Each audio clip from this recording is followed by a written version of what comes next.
Hello, everybody. It is me, Stephen Billings, and of course, Andrew Cabra is here. How you doing, man? Doing good. I was vibing along to that music a little too intently. Yeah. I think It was almost taking over my body. Well, that's the point. That's why it's there. But everybody, welcome to Unwatched Pile number 3. We are here to, of course, this is the show where we talk about first-time watches. We dust off that unwatched pile in our collection in our rooms that sit next to the TV or, sit next to the couch or on the coffee table, and we dust it off. We say, okay, I need to watch this shit. So we pick one of them, and then along with that, we like to, because the way I think when I'm watching new things, I always go right to what is this? This is just like this other movie I like. Well, that's what we do. Then we pair it with something else that we have in our collections that we like also, so we can share some of that love. So, and of course, always with us on every episode is an awesome guest. And this week is no exception. This week we have the YouTube analysis of film extraordinaire, Celeste de la Cabra. How you doing? Hi. How you guys doing? Hello. Pretty good. Good to see you guys. Good to see you again. Yeah, it's been a second. Yeah, for those of you, I guess, joining us for the first time, or maybe return viewers or listeners or whatever the case may be, Celeste has been on an episode of Chasing Labels before, so we don't need to do much intro for those of you already in the know, but it's always glad to have her back. Yeah. Well, but thank you for the invitation. I think this is a really cool idea for a show, and it gave me a good excuse to finally watch a really great film. So yeah, I'm excited about it. Awesome. Yeah. But we do, of course, there's always new people that come across this. So we do want you to please explain what you do in your time as a movie watcher and as somebody that likes to share her thoughts with everybody else. So please tell us about what you do. Sure. So I have a YouTube channel. It's just called Celeste de la Cabra, where I like to do film analysis and then also do kind of more entertaining, but also try to keep it as in-depth as I can, discussions on physical media and kind of using that as the excuse to talk about a bunch of different types of films all at once, Yeah, we just recently hit 1,000 subscribers, which is really cool. Hell yeah. But if you're not subscribed yet, you should come hang out. We like to have fun and be chill. And I like to think that it's a good time. So it is. That sounds at all intriguing. Fun, in-depth discussions on cult and art house films. Come hang out. We'd love to have you. Yeah, Awesome. and you've been pumping it up with I see you're doing a lot of them shorts. You're doing a lot of shorts, Yeah. and you're and I love when you do your deep analysis. Them are my favorite things. But Thank you. still getting your routine thoughts on films that you're watching, and in a short form is just as good. And I was just watching your one on I think it was Red Dragon, and you were just like, yeah, it sucks. People didn't like that one. I didn't think that was that controversial, but people, I guess, were not pleased with that take. To be honest, it isn't that controversial for me. I mean, I'm a big fan of Silence of the Lambs, but I understand why that one's not as superior as Manhunter. Manhunter is a better movie. Yeah. I don't know. It was entertaining while I was watching it, but the more I thought about it, the more I was just like, man, that really wasn't it. Especially compared to the film it's trying to be. Yeah. Not great. It felt like after the success of Silence of the Lambs and then Hannibal, they were like, how can we get Anthony Hopkins in the role one more time? Oh, wait. Yeah. There's an earlier novel we can adapt. Let's do that. Let's just go back and do the one we already did. And it came out very quickly after Hannibal, I think, within a couple of years. So it's like they were trying to capitalize on that. That's what I think. Yeah, for sure. It's very obvious watching it that they shoehorned as much Hopkins in it as possible and just kind of maybe stretched out scenes that didn't need to be there and maybe didn't place the proper emphasis on the elements that I think are the most interesting. But regardless, I'm glad that you're enjoying the shorts. It's something that's kind of antithetical to my approach to this sort of thing. So it's something I have to kind of force myself to do and practice doing. It's tough to be concise. Yeah, you know what I mean. I did it for a little bit when they used to have that. What is it? Stardust. Remember Stardust? that app that came out? No, I don't. Yeah, there was like a video reviewing app. I believe it was called Stardust, and it was for movies. Like when you got it, it kind of coincided with going to the theater and then like doing a review and stuff like that. And I did it for a while. And it was like short form, like just like what you're doing. And it's tough. It's tough. Like I would find myself recording and then not getting everything in and then deleting it and starting and doing it again. Yep. And yeah, it just, you try to fit in as many words as possible and not feel like you're stumbling, It was kind of like what TikTok is now, but TikTok is way more diversified and you can do more things with TikTok. You can, the videos can be however long as you want, whereas Stardust was like, I think it was super limited. It was supposed to be like to get quick content out there. They were trying to fill some type of Vine void. It was like an Instagram, Vine, trying to like get that that vibe back into the mainstream. I don't know. It didn't work out for him, but considering I didn't remember it until you just mentioned it, and it came out only a couple of years ago. Yeah, that would have been in the range of time that I probably should have heard about it if it was going to be in my purview, as it were. Right. But yeah, it's great. Even if it's not like I'm sure not being able to do more long form stuff is more about time. That's all of us have. That's always a luxury for anybody is time. We don't all have the time we want to put in, because what you do with the long form stuff is really in depth, and you probably need to really collect your thoughts and sometimes you go through times where you don't have that time to do that. And I've also just been putting a lot more time into the editing lately. I'm really making efforts to make that as good as it can be, and just because I don't have the most practice doing it, it still takes me a long time. So with that stuff, I really just try to make sure that everything is as good as it can be. And so it is a bit of a whiplash feeling to just kind of throw up a short and then like that does its thing or whatever. I've been getting weird comments on them too, but like overall it's been it's been something I think I should keep doing. So it's good to hear that feedback in real time that you've enjoyed it, because I don't know. It's nice. Every time I'll definitely keep it going. Especially for people who are familiar with you already, it's just nice to hear you talk about different things. Like if people already respect your opinion on things, it's nice to get more of it.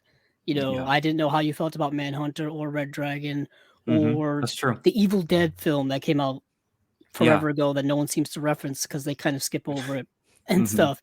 So it's nice to kind of get a more diversified basis of what you're into, what you like, and all that kind of stuff. We've been enjoying it. Well, thank you. I appreciate that.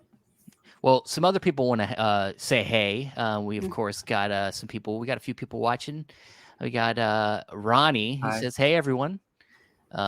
Film blogger Sam. Hello, everyone. Hey, Sam. Sam.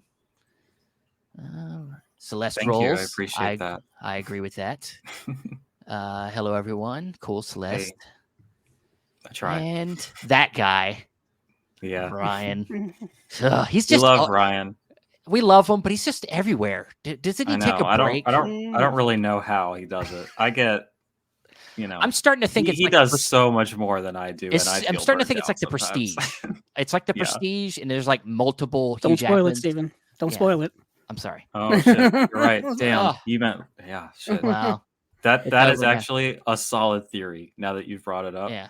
I will just say that he's saying that I'm the best, and that's just simply not true, because actually he is. So I can't argue with that either. That's my only point of contention with that comment.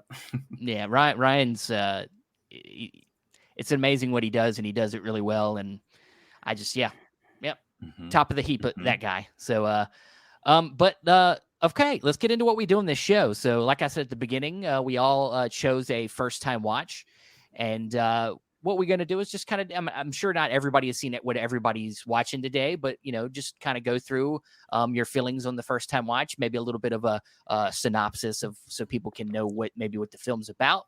And of course, as usual, we want to start with our guest, Celeste. Please tell us about the film that you chose as your first time watch. Sure. So probably a year or two ago, time has lost all meaning, and I'm not sure. I'd have to actually check my letterbox to fact check that one. But hey, John, what's up? But the Criterion Channel debuted or announced the I'll just go ahead and show it, the Signifying Works of Marlon Riggs set right here, and they had everything on the Criterion Channel, and I was like, cool, I can start watching these and see if I want to pick it up. And me and my girlfriend, we got through everything except for the last film, which is like the longest one and also the final film he ever did. And so it kind of felt like we were building up to that. And then when the disc actually came out, I was just like, we might as well just wait to buy it and then watch it that way. And then, lo and behold, that was like a year plus ago and it never happened. So I was just trying to think when trying to pick something. I was like, what's something that like I bought it and I meant to watch it like as soon as it showed up and then it never happened. And this is one of those things. And it's just it's nice to finally have this set like completed, where I'm always like looking at like, what do I still need to watch? And this one is always like, well, I've seen everything except for one thing on that. Now I can finally say that I finished it. So, but Marlon Riggs was just a really amazing, really talented, and really important filmmaker. He made really experimental kind of documentary essay films about issues of race and issues of sexuality. He was a queer Black man making these films. And a lot of them kind of go over similar themes, but they all have kind of a different lens of focus and like a different set of priorities to discuss in that particular work. And I really do recommend this entire set. But this was just a good opportunity to finally watch the last one in it. And that film is entitled Black Is, Black Ain't. And should I go ahead and talk about the film itself too at this point? Yeah, sure. Yeah, sure. Okay, cool. So this one, it kind of feels like a companion piece to another film he did earlier called Tongues Untied.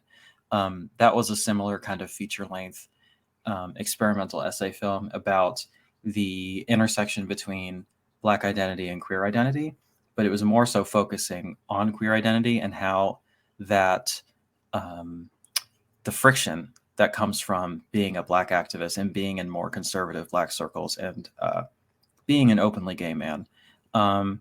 Whereas this seems to really focus on gatekeeping and identity within the Black community and kind of going through.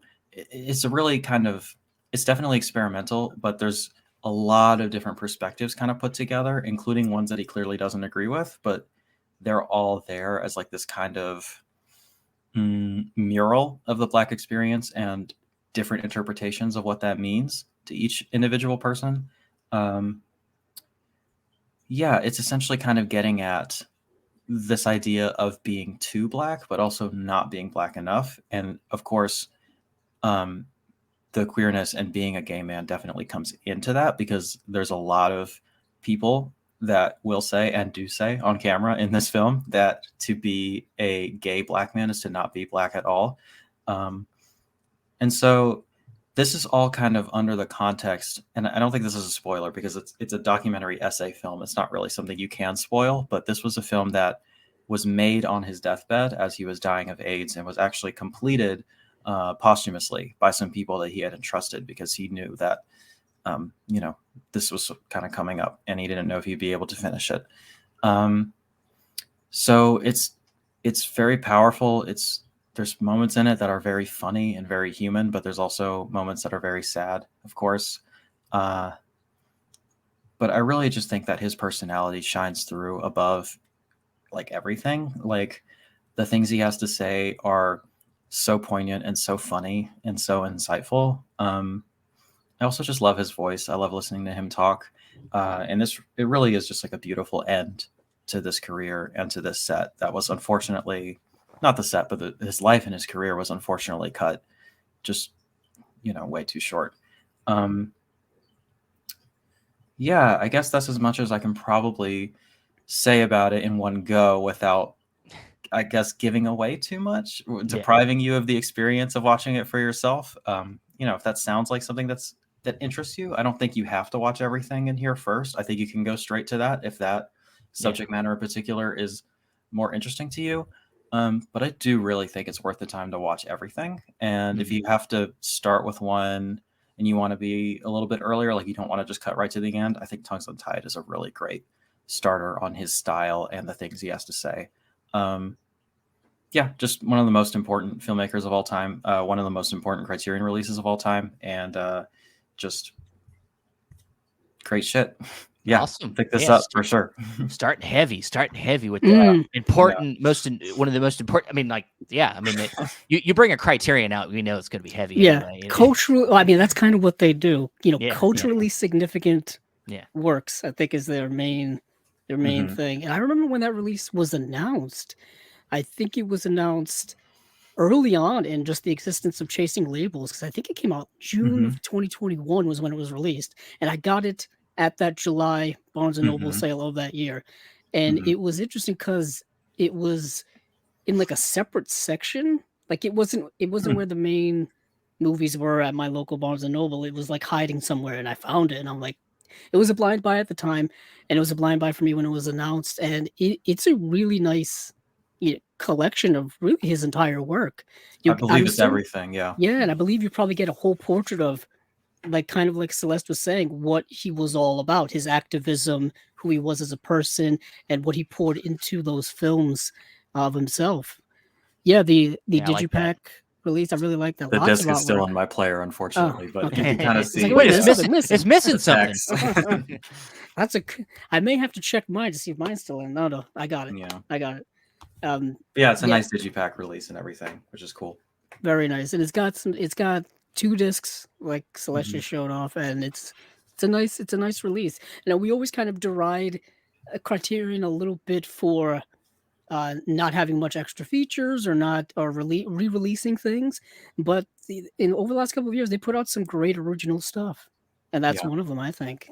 That has 7 films on it, including some short films, and it also has like a feature length, like making like a not a making of a biographical documentary about him that I think was made posthumously as well.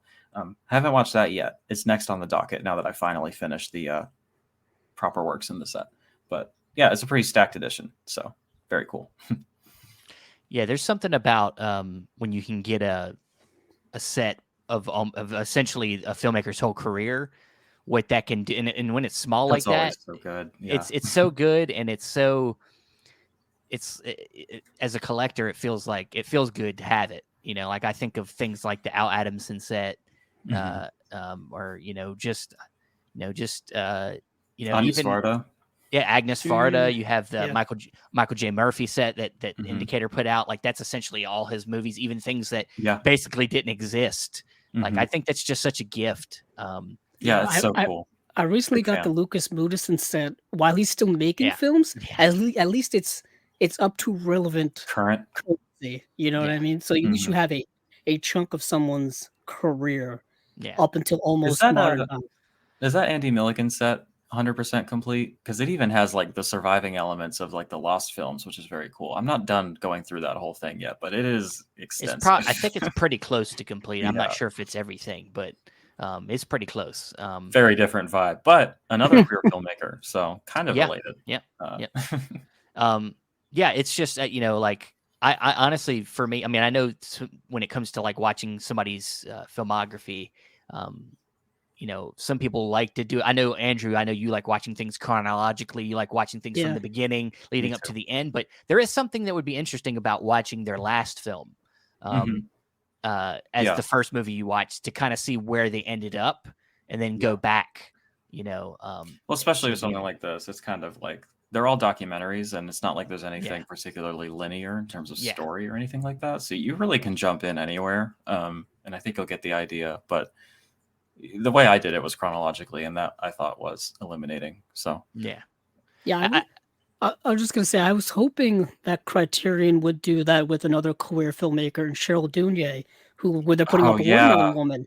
But she has a bunch of short films that were on the Criterion channel, and I went through all of them, and I'm like, just put those with the Watermelon Woman, and just give us. There are 10 short films on it, and so I maybe think it's they all did of do those. that. But she did a film like 25 years later or something like that. It's called The Owls, The Old Wise Lesbians. It was very good, and that's not on there. So hopefully it's going to get a separate release. But I agree with you. That would have been nice to just have like the works of Cheryl Dunye. That would have been very cool. But Yeah. Watermelon Woman, I think, is probably a higher recognizability factor or selling point.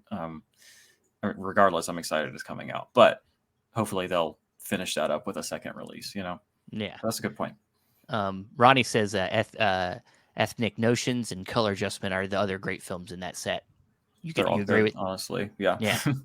Oh yeah.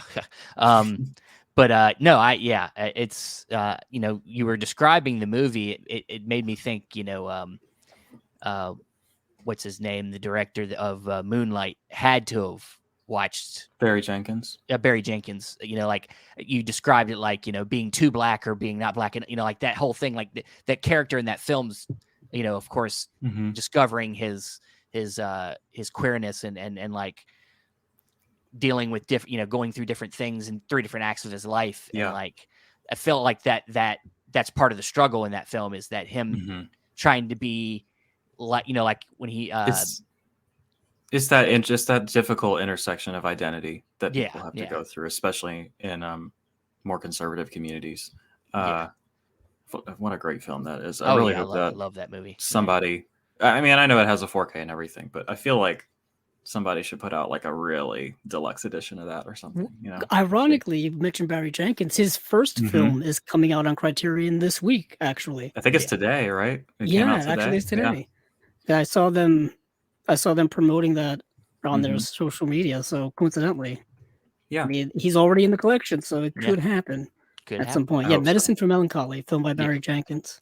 Yep. I need to pick that up at some point for sure. The sale is right around the corner. For those of you listening, from what I've heard, it's still happening this July for Barnes and Noble. Still if going there's anything strong. left in the store, that's the main thing. Does your store still have movies? I have one store. Yeah, I mean, if it's online only, I mean, at least you'll still get the deal. But like, I'm not going to be able to make a fun video about it, and like, it's part of the whole thing. Like, it's part of the adventure. You know? It is what it is. You go there and you look at the shelves, you see what they have, what they don't have, and that's kind of how I make my picks. Honestly, I'm like, let's just see what they got. We'll go with that. It helps. It does help narrow it down when they just don't have something. You're like, well, I guess this is what I'm getting this week. Caution to the wind, yeah, as it were. But yeah, I love that, man. I love that. That's great. That's a great pick. Thank you. All right. We'll get back to you later with your pairing. I can't wait to see what you're pairing that with. Andrew. Yes. Talk about your film, please. Okay. So we're going from something, very, serious and educational and important culturally and historically, to something a little bit more. Your film is educational. Fun. I would say not fun, actually. It's actually quite dramatic and melancholic, in a way. But it's the Radiance Blu-ray release of Yakuza Graveyard. And this is a film put out recently. I think came out in the last couple of months by Radiance. And Radiance is this, I would say, relatively new label that's just kind of started putting out stuff this year. And we've had Fran Simeone, who used to produce a lot of titles for Arrow, went off on his own and created Radiance. And now he's kind of launching all of these great titles. And he has a certain proclivities to Japanese cinema, Italian cinema, all kinds of cool stuff.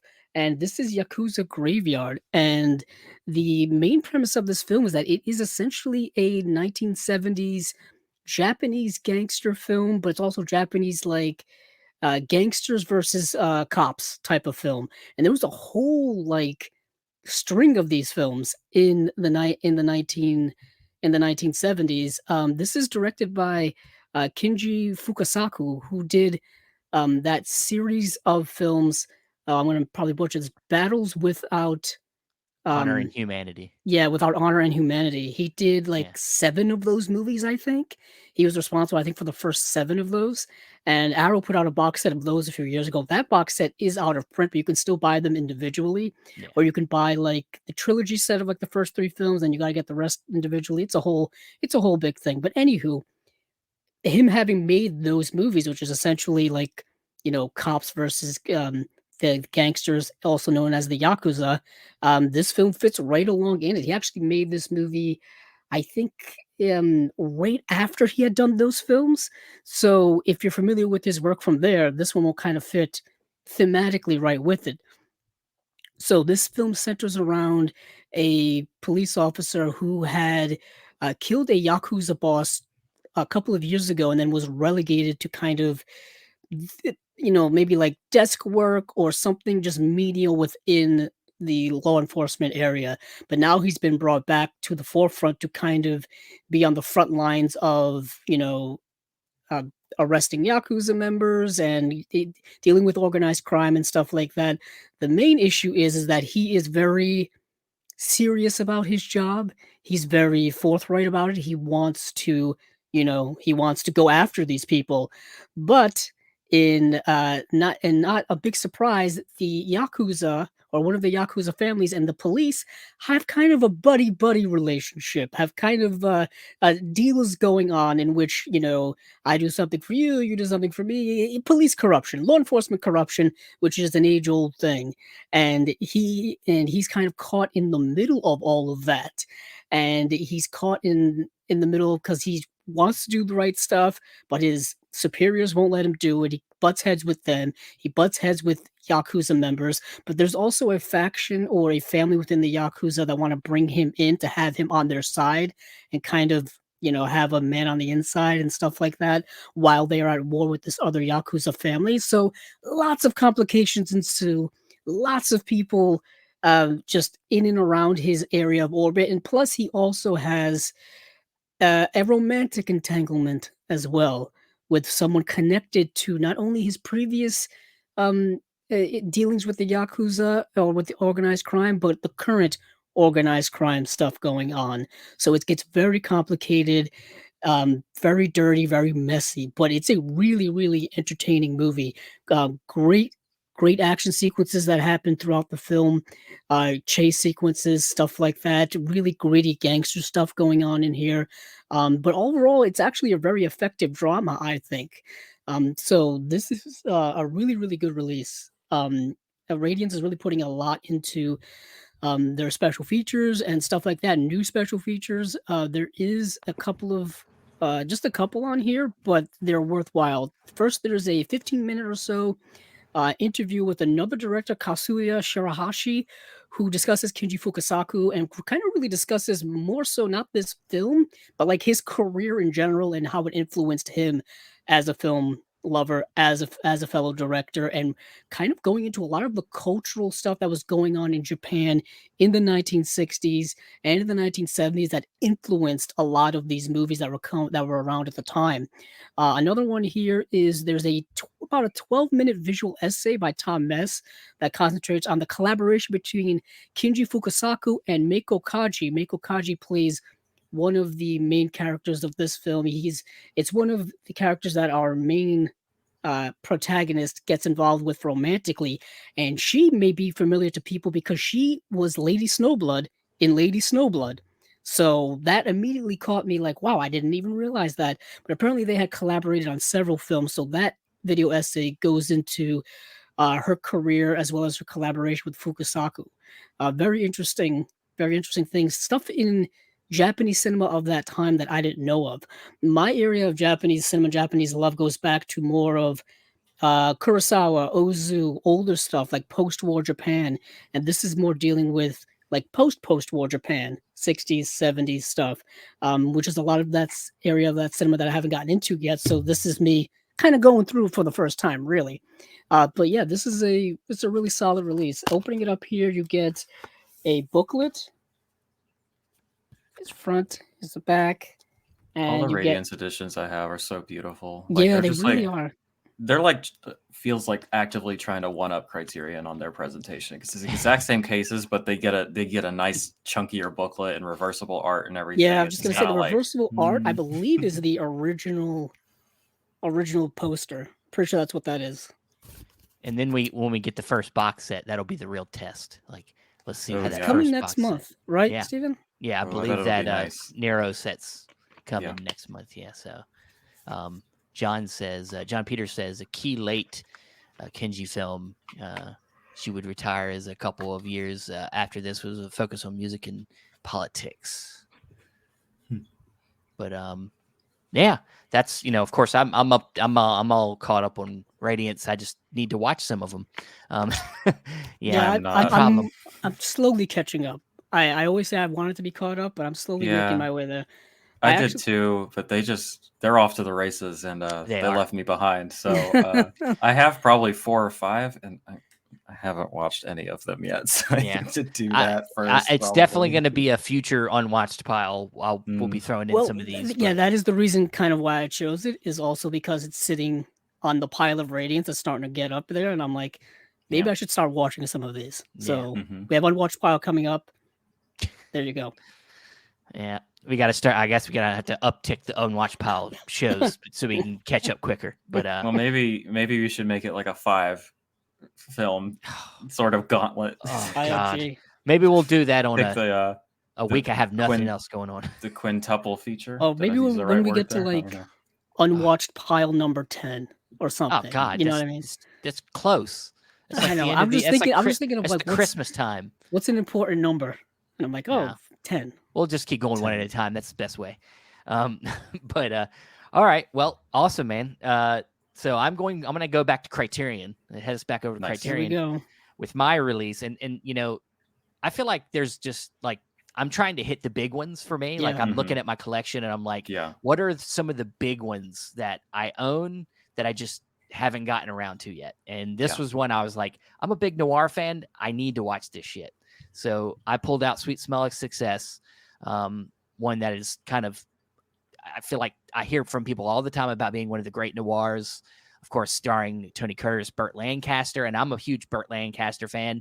Of course, I've talked about The Swimmer bunches of times. I love that film. I love The Swimmer. Oh yeah, fantastic. His performance. I mean, his performance in this is amazing, but I still really love this. I think The Swimmer is his best performance that I've seen. It's so good. Yeah, yeah. I've not seen Sweet Smells of Success, by the way. Okay. Okay.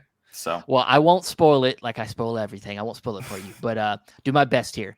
So this film is directed by Alexander McKendrick. McKendrick. And he didn't end up having like a super long career. I think he kind of got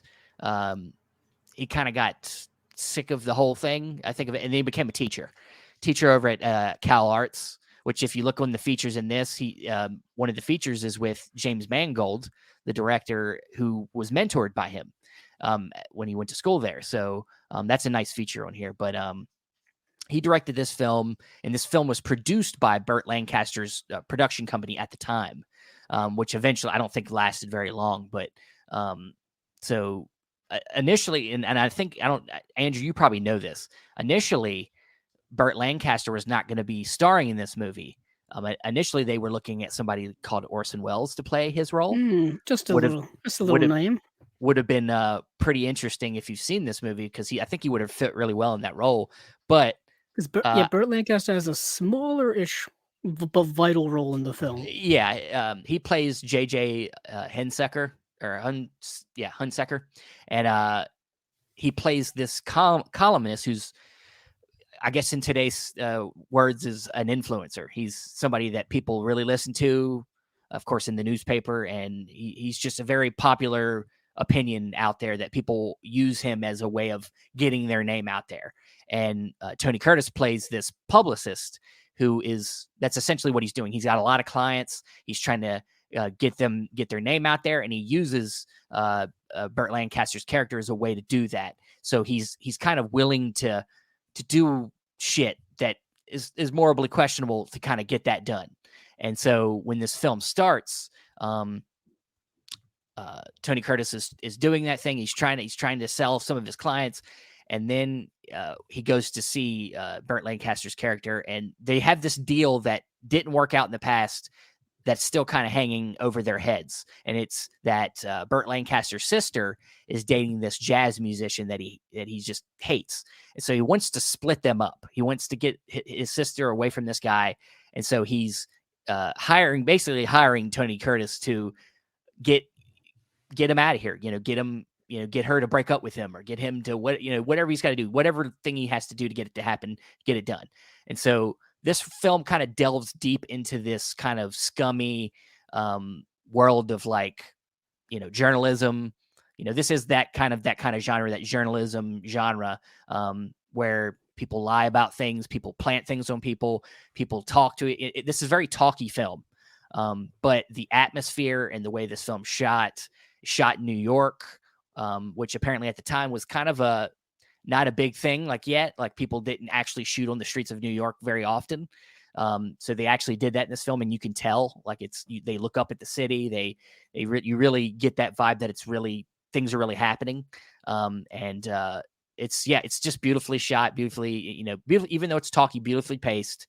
And really just one of the scummiest movies you could watch about people that are just willing to do whatever it takes to get what they want, and Tony Curtis is doing whatever he has to do, whether it's make somebody sleep with somebody else, blackmail, whatever it is, to get what he wants. And so, yeah, I mean, it's one of them films that you don't want to get too deep into the actual story points because it gives away too much. And that's what I'm known for here, is spoiling movies. So I don't want to do that for you, but really loved this film. It is a film that I feel like I need to watch again to really, really love the movie more. But the performances were fantastic. It's definitely one of them. It's a genre that typically I look at films from the 70s when I'm thinking about this genre. I'm thinking about like All the President's Men, even up till now, where you had something like Spotlight come out. But this is a film from the 50s that really took that journalism genre and then made it super noir and just really talks about some really questionably moral things. And I think it was good. Really did a good job of handling that. So with this, of course, it's kind of like it's the Digipack from Criterion. So pull it out if I can get it out here. It's got some great artwork on the inside here. You got Hudsucker's sister right there over the balcony, and it kind of gives you a full scope of that. Nice. And then you got a good booklet. It's a good thick booklet in this one. And I did forget to put my disc back, so the disc is missing. I know I suck. Same. So that shows you that I did watch it. Yeah, it is exactly. proof. It I'm is not proof. lying. Yeah, I'm not lying, but yeah. I like how the booklet looks like a newspaper. Yes. Yeah, cool. I do like that. So, yeah, it's definitely, I understand why people like this movie. I could also understand why people maybe don't like this movie either, because it is talky. It is very much a I tend scene to be a scene. fan of that. Yeah, it's got to be one of the most influential and just one of the best scripts I think ever written. I mean, that's a little bit much to say, but I've always seen it referenced so many times when people are talking about great screenplays, or people talking about like, what screenplay should you read if you want to be a screenwriter or something. And I'm pretty sure Sweet Smell of Success always comes up on. I remember in what was the Aaron Sorkin HBO series that he did? The one with where he was running a news network and all that kind of stuff.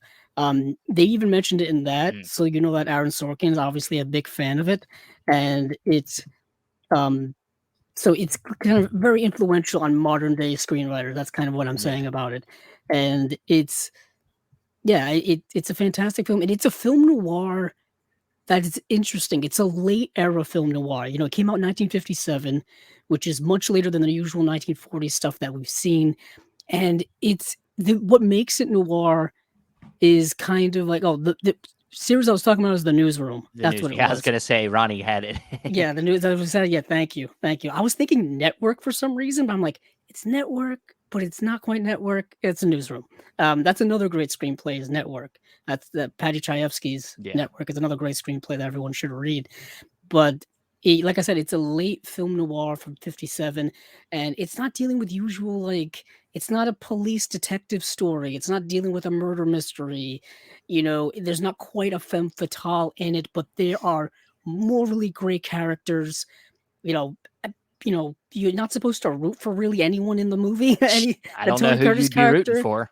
Is not great. J.J. Hunsaker by Burt Lancaster, from the very moment you meet him. I think you meet him like in a restaurant, and it's just like you can kind of tell that this is a guy who he kind of picks and chooses who he wants to help out. You know what I mean? It is kind of like a modern day like influencer where they can they can plant good things, they can plant bad things, and it shows you that the power of the press at the time was quite strong as Oh opposed to, yeah. and even now it kind of is as well. You know what I mean? But it's different now the way we consume news and press and stuff like that. It's more social media based than like a newspaper based, but it just shows you that the press or word of mouth by influential people can sway things in different areas. Yeah. It's really a fantastic film. It's also I could consider it one of like a Criterion 101, like everyone kind of Starter gets it in their pack. collection, their starter Yeah. pack. It came out in 2011 on Criterion, so it was one of their early first couple of years Blu-rays when they were putting them out. I think it's probably one of the ones I bought at one of the first Criterion sales I ever went to. That's why it still has that old digipack, Yeah. first run digipack. I don't think they ever replaced it with the standard case. I wonder if they'll re-put that out in 4K soon. I feel like perhaps It it may feels be like a a strong candidate. candidate. Yeah, it Yeah. feels like a strong candidate. They did it with a lot of their early stuff. Early Blu-rays, Breathless, and a bunch of those are all getting Well, 4K we're releases. still waiting on some of that like Kurosawa. I think that's probably Mm. first priority. Like getting Seven Samurai out on 4K is probably a big one there. But all right. Well, that's it for my first time watch there. We'll come back around to me. I can't wait to get your reactions on my pairing. Yeah, I don't know what Steven's pairing is this time, so I cannot spoil it for everyone. Yeah, yeah.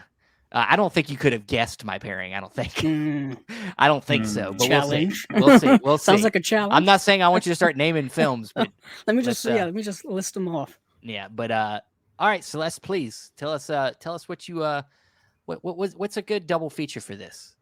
Sure. So I similarly really enjoy the idea of a double feature, the kind of curation and the kind of complementary nature of two similar but different pieces of art, Yeah. and how those could be in conversation with each other or have a thematic through line or something like that. There's definitely a couple ways to approach it. And initially, my instinct was so I picked this one in no small part because I wanted to pick something from a queer filmmaker for Pride Month. And so I was like, what's another kind of queer film that I could pair this with? And then I watched it, and it really is more emphasizing the racial aspects as opposed to the sexual aspects. Um, and so I kind of still wanted to keep that idea in mind, but I was kind of struggling. And I asked my girlfriend, I was like, what do you think? You know, this is kind of the idea of the show, and I wanted to just bounce it off of you and see what you think. And when she told me this one, this was immediately what came to mind for her. And I was just like, I was kind of trying to do something a little bit outside the box, like maybe an unexpected one that does kind of still make sense. But when she said that, I was like, it really just can't be anything else. Like, this is just such a perfect double feature that, like, makes so much sense together. And that is from Criterion Paris is Burning. Okay. This is another kind of experimental documentary about queer Black life.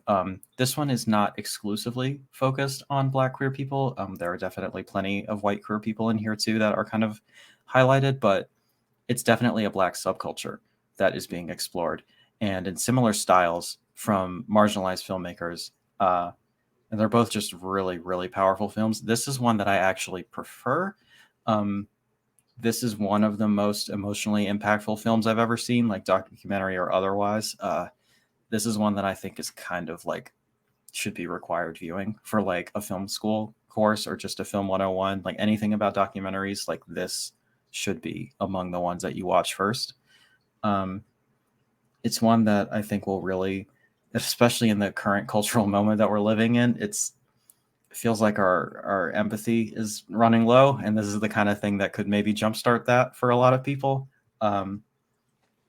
One hopes anyway. Yeah. But yeah, I just don't have enough nice things to say about this, and I think that they really do make sense together in both the subject matter and the style in which they were created. This kind of non-linear, very hectic editing sort of experimental approach to telling not necessarily a narrative story, but to get across ideas and a theme. this isn't quite an essay film like the other one is. This is definitely exploring a subculture as opposed to necessarily a greater idea. But, you know, these things all kind of work in tandem. And yeah, I mean, they're both Criterion too. So you can kind of have that kind of fun pairing there. Yeah. Is the word for it. Criterion is, you know, I have a decent amount. I think I have 300 to 400 Criterions, and it's honestly one of the worst blind spots of my collection of watching, because some of them are pretty, you know, they're pretty, you know, deep movie. You know, like these movies need your attention, your full attention a lot of times. So they are some of my biggest blind spots or Criterions because. Yeah, I feel similarly. Yeah. You know, depending, especially on like, you know, we all got a lot going on, and some days can be rather taxing emotionally and intellectually. And then on days like that, sometimes I'm just like, man, I'm going to get the vinegar syndrome out. Exactly. Every time I'm like, that's what I need right now. That's not going to ask too much of me.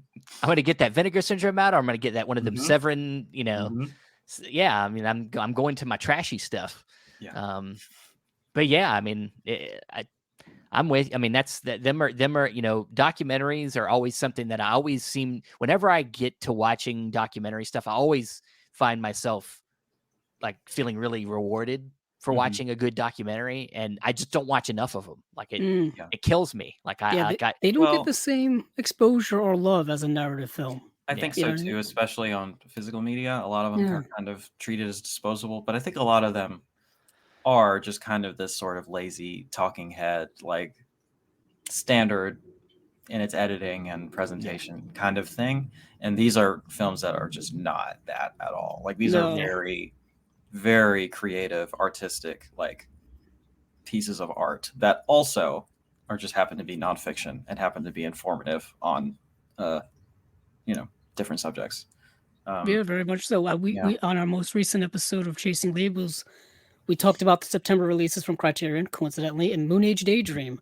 And I was trying to kind of emphasize how that is a documentary about David Bowie, but it's told in a way in which is really fascinating in its approach to kind of discussing David Bowie, discussing his life and career through like interviews and concerts and audio clips and all those things, where it's not, like Celeste said, it's not just a talking heads one where you interview someone who knew him or was around at the time or an expert in music or all these things. While that can all be very good and informative, sometimes it does feel like a, you know, college lecture where you're just listening to information being thrown at you, as like opposed a homework to having assignment or something. as opposed to having like this visual treat of a movie. And Paris is Burning is a fascinating film. Highly recommend anybody who has heard about it and has not delved into it to get into that, because the subject matter may not be familiar to a lot of people. This idea of the drag community and voguing and that subculture and all of the rules and all of the culture that's in it and all of the just the ways in which you go about doing all of those things and how prominent it's been and how it still exists to this day and all that stuff. Even though that documentary I think came out in like 1990, it's still very definitely contemporary to modern times, as we have more and more widely open discussions about LGBTQ plus rights and all of those things and whatnot. Our culture and our society is very cyclical. We're always constantly bringing up the same things over and over again, and a lot of the stuff just keeps coming back. And I think Paris is Burning is very important, especially for now, for people to be revisiting it. Fantastic pick.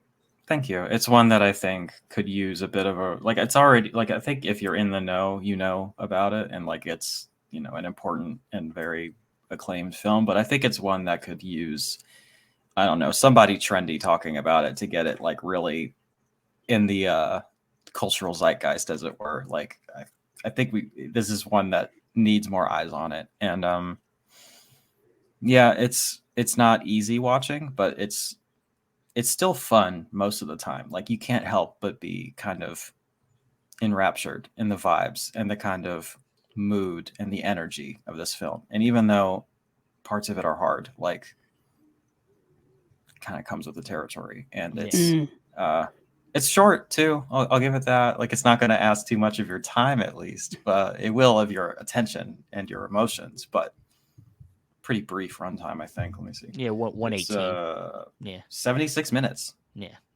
Yeah. So, and you say there's some tough parts of the film. I mean, I haven't seen it yet, but I think when we're talking about documentaries, it needs to be. Like if you're not being truthful about these things, then we're just talking about normal movies. Then normal. We don't expect normal narrative films to be, always like they're always taking liberties, but Right. about certain events when they're saying they're true stories. But like when it's a documentary, we expect to see the whole thing, even when it's at its worst, Yeah, So, there and on that disc, for those of you interested, there is a sit down with the director from like 2019, which is like a half an hour long. So you do get kind of perhaps an update on what their thoughts are about the movie, Jenny Livingston. And there is 111 minutes of outtakes on Wow. that disc as well. That's almost longer than the film. That's longer than the movie. It's quite a bit longer, actually. We're coming up on twice the amount of time. I have not dove into the supplements yet, unfortunately. I really should do that, but yeah. Awesome. Well, that's good. I love that you did like a double feature documentary pairing. That's great. I love that. Thanks. So that's a good recommendation for anybody that's looking to get it. That's going to be maybe that's what I love about doing this too, is that it gives me a bunch of like future selections for double feature nights. Like I don't suspect that will get a 4K either. I think you'll be safe to buy it. Yeah, it's just it's a 2K restoration, and this is a pretty recent release. So yeah, go ahead and grab that one. Oh yeah, awesome. Andrew, please. Yes. Reveal your secrets. It's like Celeste has just such great picks. I feel so underwhelmed by mine. Because I went for the more convenient route. I didn't put not as much thought, but it's different. But anywho, I have a movie similarly titled. It is it's got Yakuza in it, doesn't it? Yeah, thank you. You didn't think about it too much. I didn't think about it too much because this immediately popped in my head, and I always go with my first choice for something. Yeah, I think that's fair. You always go for but it is the Yakuza, a Sidney Pollack film. This is the Warner Archive Blu-ray that came out a couple of years ago. I had never heard of this movie until it came out, and it's a movie that it came out around the same time. I want to say it came out in like 1975. And so the other one came out in 1976. So I'm in the 70s right now. No, and I guess that's where I like to roam for a bit. But this movie stars Robert Mitchum, and this is kind of a later career pick film for Robert Mitchum. And the way in which I kind of want to sell the movie is just by saying it's Robert Mitchum versus the Yakuza. Yeah, I already need to have it. Like that sounds dope as fuck. Like I don't know if I need to like say more than that, but there is a plot of the movie, of course. So Robert Mitchum is a former private eye who is kind of retired, but his friend needs him to come out of retirement because his friend's daughter has been captured by the Yakuza in Japan because his friend has made certain business dealings with the Yakuza. Never get involved with business and with organized crime. That's never a good thing. Jeez. So they've captured his daughter to use as leverage against him for business reasons, money reasons, the usual. Not to interrupt you, this sounds similar to like Taken. But I was thinking that myself as well. Yeah. But like with Robert Mitchum instead? Yes, but with Robert Mitchum, coincidentally, and from the 70s? Yeah, coincidentally in the late 70s. And so he goes back to Japan, but when Robert Mitchum goes back to Japan, you start learning that he has a past there that he has to revisit and re-explore. He was there during World War II, and he has an old romantic flame that he's bringing up memories to him, and he visits her and all this kind of stuff, and he gets involved in a lot of old stuff that he used to get involved because he used to be in Japan for a rather long period of time. He used to live there essentially. So you get all of that backstory as well. But of course, he's got a job to do, and of course, that job is complicated as anything is. So you get into all of that and all of this, and I don't want to spoil it, but the climax of the movie is Robert Mitchum with a shotgun fighting Yakuza members. It's which is a cool concept. I what I do remember of this movie, because I've seen it and I own it, and I remember the ending being like pretty awesome. Yeah. So it's very much, like you were saying, like a modern day Liam Neeson, or like at the time you had Charles Bronson in Death Wish. Even in We just talked about Paul Schrader's Hardcore, which is another one where he had to go get and rescue a captured family member. You know what I mean? It's similar to that, and of course, all the complications that go along with that. But I thought it was just a film that I don't think a lot of people know of exists. Yeah, I'd Uh, never heard of it. yeah, and it was like I'll just bring it up just for that sake. Nothing much here when it comes to special features. There's a commentary by director Sidney Pollack, and a vintage Pretty good. featurette, Promises to Keep, which I'm not sure how long it is, but I can look that up. It's it's Promises to Keep is 20 minutes long. It's just like behind the scenes footage and talking about shooting locations and That's stuff like pretty that. A good. little thing. But I think Sidney Pollack is kind of an underrated director. He had done films like The Firm. He did Tootsie, which is of course in the Mhm. Criterion Collection. He was also an actor as well. I remember him having a role in Stanley Kubrick's Eyes Wide Shut. I'm pretty Mm. sure he's the one that kind of gets um, Tom Cruise's character involved in all of those like underground sex parties and stuff like that. Like he's kind of his way in, I think. Right on. But yeah, Sidney Pollack was a producer and stuff like that, and he passed away 2008. That's when he passed away. But yeah, he directed The Firm. He directed the remake of Sabrina in the 90s with Mm. Harrison Ford, which is actually very Mm. good. Of all those kind Really? of older remakes of kind of classic films, I thought that one was surprisingly very good. I didn't know it existed, but trying to think about Harrison Ford doing Humphrey Bogart is It actually not works. appealing to me, but I am willing to be surprised.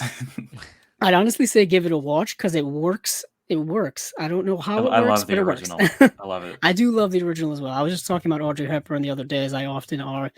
Um, yeah, Audrey Hepburn's one of my favorites of all time. Yeah, But she's wonderful. she's wonderful.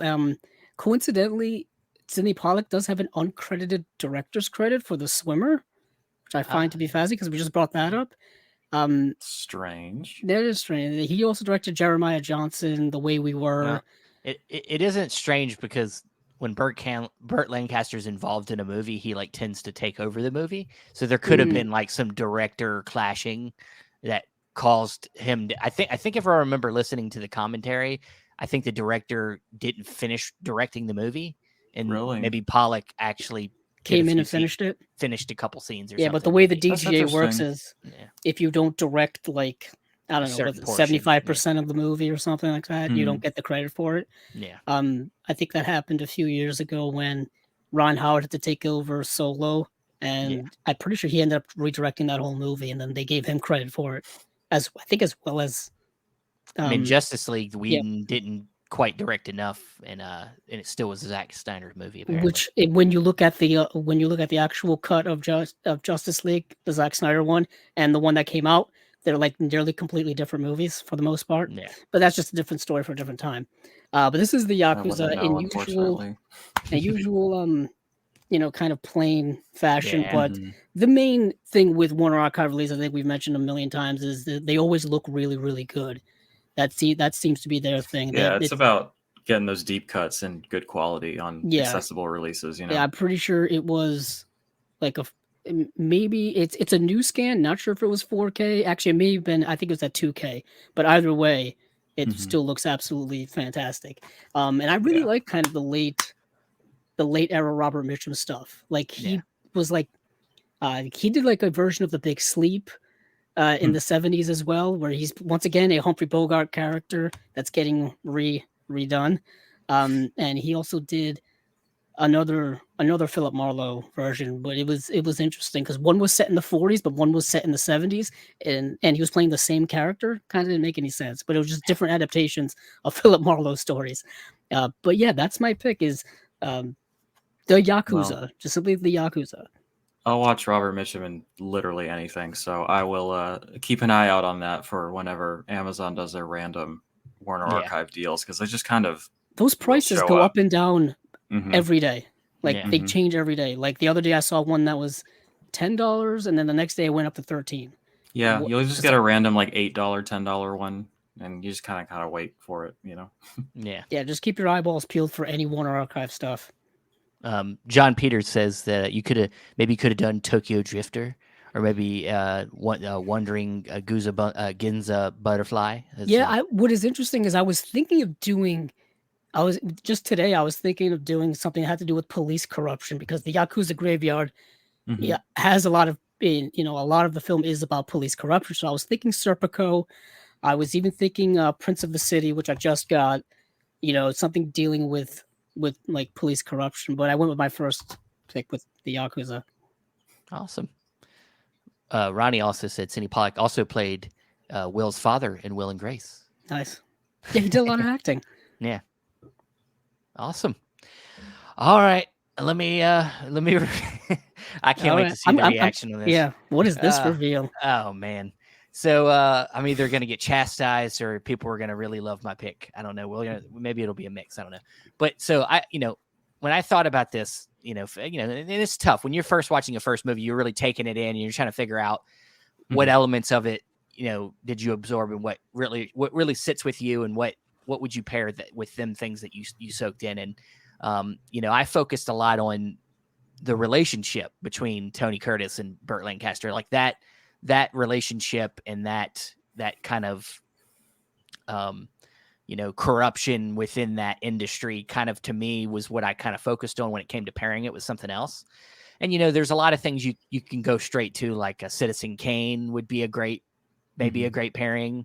I even thought about the movie Nightcrawler as being another movie about journalism, but in a really weird and twisted thing, and what he does in the grimy film. Movie. Oh yeah. And that's a grimy movie in a whole other way. It's even more sadistic and weird and takes it even further than maybe that movie does. It's but a good one. It would have been a good one, but I wanted to kind of make it, as you were saying, strive for something that's kind of maybe a little bit takes you for a swerve, and isn't maybe exactly like the other movie or, so I decided to go with a film that I personally, I enjoy this movie a lot, and it stars Meryl Streep and Anne Hathaway. The Devil Wears Prada. All right. Is my pairing. All right. Okay. I've actually not seen that one, but okay.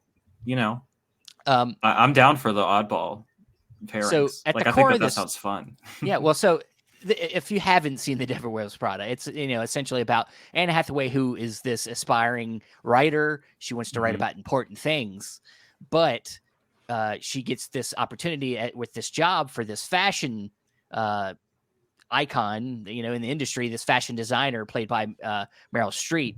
And she's kind of, she's that boss, that, asshole boss that just, and her opportunities to be her assistant. So not necessarily for writing, but she knows everybody in town and she could help her get the job she wants eventually down the road. So she takes this opportunity and gets this job as Meryl Streep's assistant in the film. And so from just that relationship there, you start to see throughout the film how she's willing to kind of morally, let go, turn her back on some of her own stances on things to please her boss and start to kind of give more into this thing that she didn't care anything about before, which was fashion, just to please her boss. And so that's really where I sunk in on when it came to the pairing, was that I felt like even though this movie is a lot more of I would say an upper, because the film, though, it is honestly a lot more psychologically complex than I think that it gives itself off. It is more of a lighter movie. It's funny. Stanley Tucci's in it. Also, he plays one of the other designers that works there. Emily Blunt is one of the other assistants. This was kind of like a big movie for her that kind of, I think, really launched her career. But it's at the core for me, it feels like it's a movie that really is about your convictions and sticking to your convictions and not letting, let yourself get away from them things just for gaining some, notoriety or money or whatever it is. And, even Meryl Streep's character compared to the Burt Lancaster character are very, Burt Lancaster's, of course, way scummier, but Meryl Streep's character is a little bit more complex, at least from how the movie shows her. And, but she has her moments where she can just be very cold. She will ask you to do things that are impossible in the movie, and it's like I said, lighter movie, not nearly as scummy, but I think they pair well together. I would watch Sweet Smell of Success first, brings you down, and then watch this one to bring you back up, and have fun with it. And yeah, I'd be interested to hear people's thoughts on this pairing. I would like to see it, Celeste, if you would be interested in watching this, to see what you thought. Well, yeah, so I've not seen either of them, Of but course, yeah. Sweet Smell of Success is on the Criterion channel often. It kind of comes and goes. So maybe the next time it's on there, or if they get a 4K out or something. I do own The Devil Wears Prada. I've not watched it yet. My girlfriend likes it a lot. Okay. And not really related, but The Devil Wears Prada is one of my favorite bands. So I've always been kind of wanting to watch it just based on that connection. But awesome. Yeah, they're like a metalcore band that just kind of picked that name for some reason, but I like them a lot. Awesome. So it's one I've been meaning to check out. And you know what? From what I'm hearing from you, that pairing makes sense to me in that kind of thematic through line. Well, Andrew can help us. Very different tones. So. Yeah, I think Andrew can help us. I want to hear his opinion because I'm sure he's seen both of these movies. I know he's seen yeah, I have seen The Devil Wears Prada. And technically, I do own it. I just don't know where it is. I'm looking over my collection, it's not right next to you? And it's supposed to be. It's supposed to be, right? Yeah. I don't know if I have it in my drama section or if it's supposed to, or if it's someplace else. It's in your Anne Hathaway section. You have. I don't know how to have an Anne Hathaway section, but I probably should. But it could be in my comedy section. Maybe on I know. Street section. Yeah, what is interesting about Devil Wears Prada is now that you make those connections. It is about kind of, compromising your morals in order to get ahead personally or businessly or for your job or for your vocation or for those things. Professionally is a much better term than all the ones I threw out, which I don't think were actual words. I like businessly. Yeah, that's not a word. Yeah, not a word. Professionally is much better. And that's kind of what Anne Hathaway's character does, is she transforms herself from what she was at the beginning throughout the movie to kind of fit into this world in which she is now inhabiting. And she loses herself. And sometimes that happens when you lose yourself to kind of gain ahead, and you have to come back and figure out how to get yourself back to who you are. And that's a lot about what that movie is about. It's also based on a book, I believe, as well. Yeah. I know Meryl Streep's performance has always been lauded for that film, and she's fantastic in it as just the worst boss you could ever have. Absolutely the worst. Incredibly demanding, just absolutely everything. Everything you could not want. And the movie was John's comment. No, I can't imagine that. Yeah. The movie was nominated for 2 Oscars, one for Meryl Streep, no big shocker there, one of her many award nominations, and one for Best Achievement in Costume Design, obviously, because it takes place in the fashion industry. And it is a comment kind of on the fashion industry, which apparently is a very difficult, cutthroat type of industry to be in, as I think any artistic world is. You always hear about that with like artists and artistry. They're always making movies that satirize those industries for a reason, because there's probably a lot there to satirize. Well, when you get oddball creative types in a setting where they have to be business minded, it's like, oil and water or whatever. Yeah, ironically, we were just talking about Nightcrawler with what is Jake Gyllenhaal. Jake Gyllenhaal, and he did that other movie for Netflix, which nobody seems to remember. What's it called? Buzzsaw. Oh yeah, the one. Yeah, I know what you're talking about. But that movie is satirizing the art world. Velvet Buzzsaw. That's what it was. 2019. Directed by Dan Gilroy, the director as Nightcrawler, right? Or yes. Yep. Or So it was like he was kind of satirizing the news world in Nightcrawler, and then satirizing the art world in Velvet Buzzsaw. But people like one more than the other. Yeah. Well, Velvet Buzzsaw's out there. It's not. It would be worth a rewatch. I don't remember loving it. I watched it once when it came out, and I don't. Yeah, it's one of those that never got. Oh, it did get a Blu-ray release. No, it didn't. I lied. I was gonna say that was a Netflix movie. I doubt. Yeah, nowhere. That's a damn shame. That's what happens with a lot of those movies that get released on streaming. People watch them when they come out, sucks. and they don't remember them. because there's no Blu-ray to look I in the don't fuck stores or on with the it, shelf. honestly. But Just yeah, this flavor of the week, like streaming dump or whatever. Yeah. I never even heard of that one. That's Right, unfortunate. see, You know? yeah, and it's sometimes they just never get heard. Like they're not advertised. They're yeah. not in theaters. They're not. If you don't see people talking about it on social media, Well, it's a rant for you another just don't day, hear but about it. It is. it's because they think it's content for the week as opposed to a piece of art to be remembered and treasured and valued. Oh, it's kind of like how. Kind of how I can see the anger behind your eyes. Well, yeah, getting a Not little a angry. I can fan. feel you. Well, it's kind of like what not HBO, what Max did. That's terrible. Uh-huh. The Max streaming service, where if you still go on there and look under a movie, it still just lists the creators all randomly, where it's Mhm. like just actors and I thought, producers and Scorsese and directors and everybody in there is just like they don't look at it as being made by someone genuine. It's more of like mhm. this is a movie, just watch it. It's I thought you were very going to refer unfortunate. to how they just like yeeted their own original programming as to not pay residuals Yeah. to the people who made it. We've talked about that a few times, and they're still doing that. Just the most like flagrantly disrespectful thing I can probably think of. I don't know. Yeah, I tell you, they don't promote their Mhm. stuff well. They don't preserve it well, and it's we've talked about it's how there are unfortunate. creators who work on stuff for years, and then it's gone.